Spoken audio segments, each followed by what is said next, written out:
좀 놀라실 수 있는 소식 하나 또 전해드리려고 해요. 저도 진짜 깜짝 놀랐는데 무슨 소식이냐? 바로 멧돼지 이야기입니다.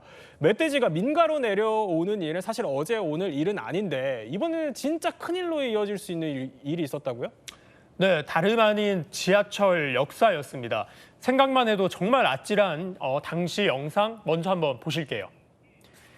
네, 여긴 경남 양산 호포역인데요. 이제 네. 멧돼지 한 마리가 보이시죠? 노란색 안전선을 따라 종종걸음으로 움직입니다. 찍고 있는 사람은 전혀 아랑곳하지 않는데요. 그대로 지나쳐가죠. 흥분한 상태인 듯 자세히 들어보시면 이 울음소리도 들리는데요. 잠시 후에 지하철 역사 안에는 안내방송도 나옵니다. 이제 어떤 안내방송이 나오냐면요. 멧돼지가 나타났다 이런 이제 경고방송인데요. 그러자 이 멧돼지는 잠시 이제 주춤하더니 싶다 아까 움직이는 모습을 다시 보였고 방금 보셨죠? 신고를 받고 출동한 경찰과 119 구조대원이 제압에 나서는 모습이 지금 나오고 있습니다. 네. 그러자 이 빨간색 표시 안에 이제 멧돼지가 보이는데 빠른 걸음으로 이제 사람을 이제 피해 다니는 모습을 보실 수 있습니다.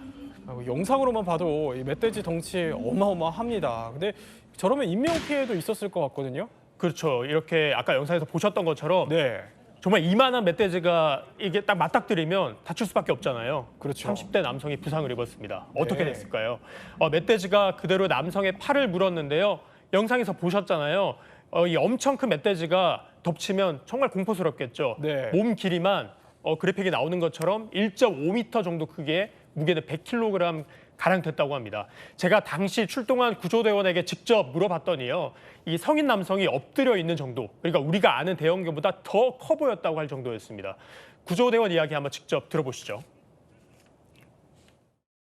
고동이나 의식 등의 문제는 없었는데 팔에 멧돼지에 물려가지고 찰과상 같이 열상이 좀 많이 있는 상태였습니다. 긁혔거나 이제 물린 흔적들이 오른팔 전완근 쪽에 다수 있는 상태였습니다. 너무 당황해가지고 본인도 그냥 제일 안전한 곳이라고 생각해서 숨었다고 했었고 쉽게 밖으로 나오시지는 못하는 상태였습니다. 멧돼지가 화장실 반대쪽으로 갈 수 있게끔 소리를 내서 유도를 했고 멧돼지가 반대쪽으로 간 거를 확인하고 화장실 칸 안에 들어있는 구조 대상자를 이제 안전하게 구조해서 나온 상태였습니다.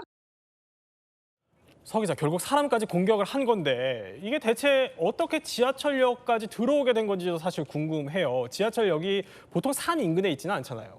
네, 그렇죠. 저도 이 부분이 참 이제 궁금한 지점인데요. 네. 이 멧돼지가 모습을 드러낸 거는 어제 오후 한 4시 한 45분쯤이었습니다. 이 경남 양산 동면에 있는 음식점 인근에서 포착된 건데요. 이후에 이 멧돼지가요. 부산 도시철도 2호선 호포역으로 들어가는데 무려 8차선 도로를 가로질러 갔습니다. 8차선을요? 네, 8차선을요. 그러니까 제가 취재해 보니까요. 이 주변은 역 뒤편에 금정산이 있고 앞쪽에는 생태공원이 있거든요. 그렇군요. 예. 이렇게 이제 동물들이 살기 좋은 환경이다 보니까 가끔 이제 멧돼지가 내려온다고 합니다. 하지만 이제 사람들이 있는 곳으로 오는 경우는 드물다고 해요.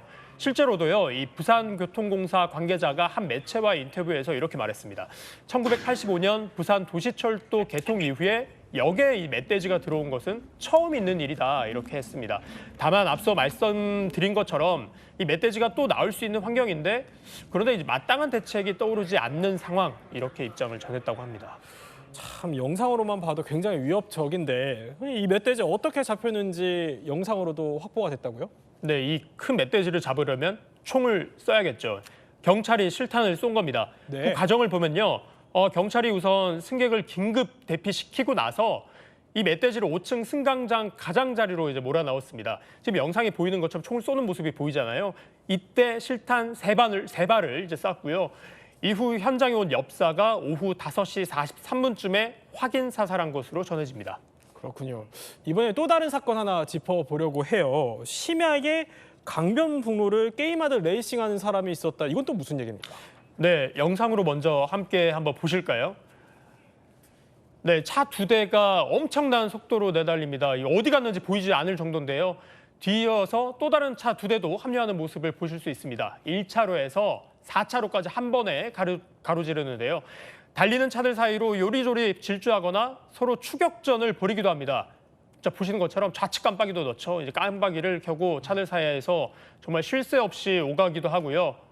이 보면 뭐 위급한 상황이라도 생긴 건가 싶은데요. 네. 아닙니다. 시속 200km까지 속도를 내며 이른바 이제 칼치기 주행을 하는 장면을 이제 보시고 계신 겁니다. 칼치기 주행이라 엄청 빠른 속도로 주행을 한 건데 이거 누가 벌인 짓입니까? 누구일까요? 일반 사람인 것처럼 보이는데 일반 사람입니다. 학생과 회사원, 자영업자 등이 있는데요. 대부분 20대였습니다. 이들이 활동한 시간은요. 주로 자정부터 새벽 2시 사이였고요. 이제 많을 때는 무려 9대씩 무료히 지어서 도로를 점령했다고 9대요? 합니다. 예. 네. 아예 차량 내부도 아예 경주용차와 유사하게 개조하기도 했습니다. 경찰 조사 결과는 이렇습니다. 이제 특정 날짜와 장소를 정하면 서너 대 또는 이제 8, 9대씩 나뉘어서 시속 130km에서 200km를 달린 것으로 나타났습니다. 이 자동차 전용 도로의 제한 속도가 시속 80km잖아요. 네. 이걸 이제 훌쩍 뛰어넘는 수준입니다. 하지만 교통사고는 발생한 적이 없었다고 합니다. 그래요. 200km면 정말 어마어마한 속도인데 근데 이런 위험천만한 행동을 다시는 못하게 좀 강력한 어떤 처벌이나 이런 게 필요해 보이거든요. 그죠. 죄를 지었으면 벌을 받아야겠죠. 난폭 운전 혐의로 처벌을 받았습니다. 서울경찰청은 강변북로 등 자동차 전용 도로에서 폭주를 일삼은 이 25명을 붙잡아서 2명을 구속했습니다. 범행에 이용된 차량 1대를 압수했고요. 운전자들의 운전면허도 취소했습니다. 그런데 이게 어떻게 적발됐냐면요. 황당하게도 이 사람들이 SNS에 이 범행 영상을 버젓이 올리다 적발됐습니다. 그래요? 예. 네. 그 왜 범행을 저질렀는지 그 이유도 참 이제 황당한데요. 단순 재미, 타인의 시선을 끌기 위해서 범행을 저질렀다고요. 저런 일은 일어나서는 안 되겠죠.